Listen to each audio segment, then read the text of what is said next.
दरम्यान राज ठाकरेंनी सरकारसह निवडणूक आयोगावर जोरदार निशाणा साधलाय। निवडणूक आयोगानं प्रचाराच्या एक दिवस आधी उमेदवाराला मतदारांना भेटण्याची मुभा दिली। त्यावरून राज ठाकरेंनी टीका केली। निवडणूक आयोग सरकारसाठी काम करते असा आरोप त्यांनी केलाय।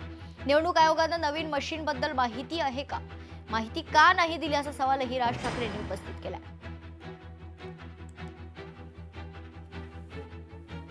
या सरकारला काय हवंय याच्यासाठी म्हणून निवडणूक आयोग जे काही काम करते याच्यामध्ये काल त्यांनी एक नवीन नोटिफिकेशन काढलं की आज मतदानाच्या आदल्या दिवशी तुम्ही 5 वाजेपर्यंत मतदारांना भेटू शकता।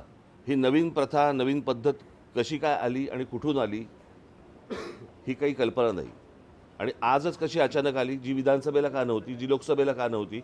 हारलेली गोष्ट पुन्हा जिंकण्यासाठी म्हणून निवडणूक आयोग सरकारला मदत करते, हे हा आमचा निश्चित आरोप आहे निवडणूक आयोगावरती। आता त्यांनी एक काहीतरी पाडू नावाचं एक काहीतरी मशीन आणलंय, प्रिंटिंग ऑक्झिलरी डिस्प्ले युनिट।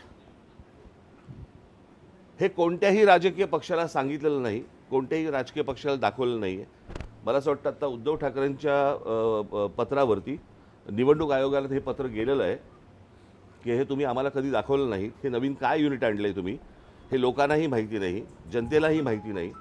आणि हे नव्याने तुम्ही आता हे ईव्हीएम मशीनला लावणार आहात, हे काय मशीन आहे? ज्या ठिकाणी काँग्रेस किंवा महाविकास आघाडी हारणार आहे त्या ठिकाणी आत्तापासून निवडणुकीच्या पराभवाची तयारी हे राजसाहेब उद्धवजी करतात आहे। त्यांना हे माहिती आहे की मुंबई ही विकासाला मतदान करणार आहे। देवेंद्र फडणवीसजी म्हणजे डेव्हलपमेंट म्हणजे देवेंद्रजी।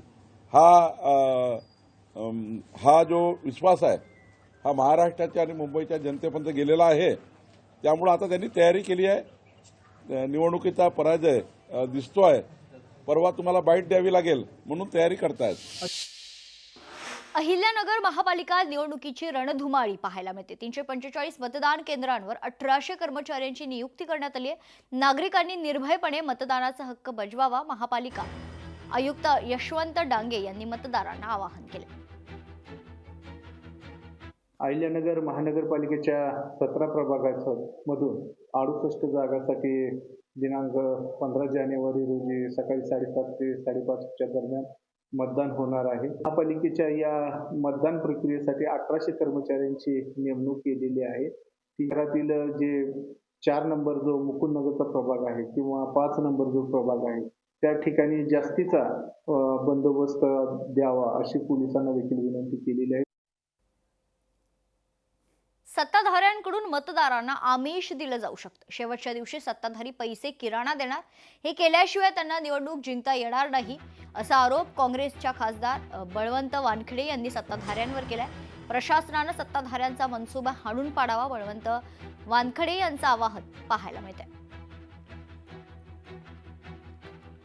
पूर्ण राज्य लुटलेलं आहे आणि तो पैसा आता अशा वाम मार्गाने ते लोकशाही मूल्य तुळवण्यासाठी ते वापरणारच आहे। मी या निमित्तानं प्रशासनाला विनंती करेन की आपली ही नैतिक जबाबदारी आहे, निवडणुका हे पारदर्शी व्हाव्यात, लोकशाहीसाठी ते निपोक आहे। म्हणून प्रशासनानं कुठल्याही दडपणाखाली न येता यावर अंकुश ठेवून हा जो काही हे काही जे मनसुबे आहेत सत्ताधारी पक्षाचे ते हाणून पाळावे। नाशिक महापालिका निवडणुकीच्या रणधुमाळीत निवडणुकीसाठी आता पोलिसांचा मोठा फौजफाटा तैनात करण्यात आलाय। मतमोजणीच्या दिवशी पोलिसांचा त्रिस्तरीय बंदोबस्त असतो।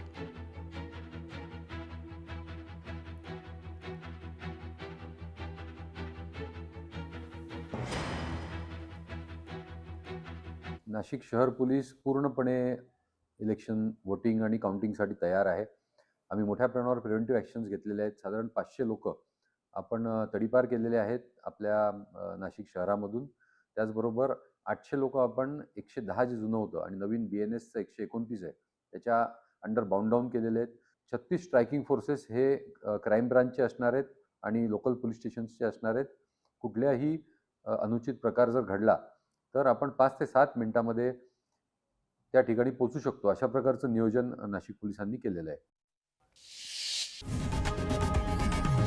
लोकशाही मराठी ऐका, पहा, जागरूक रहा.